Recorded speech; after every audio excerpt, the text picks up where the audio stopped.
Okay. Airtel. Airtel.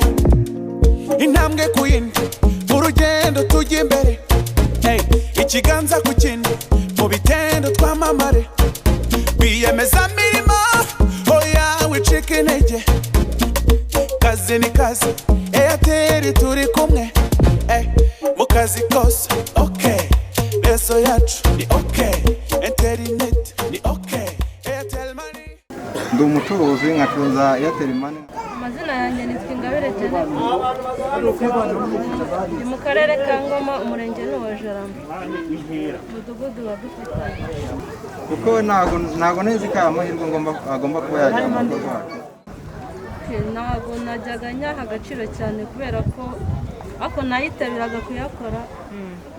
Hanyuma nyine nkumva abandi batomboye nkavuga indi sinzarambirwa, nzakomeza mbikora ubutaha wenda n'inzego. Nyuma icyo nashishikariza abandi bakoresha Airtel n'abatazifite bagerageza bagashaka simukadi za Airtel, kuko ndabona harimo ibyiza n'ibihembo bikomeye. Hanyuma abafite Airtel nabashishikariza gukomeza gushyiraho amayinite ntibarambirwe, byibura buri cyumweru bagashyiraho 200.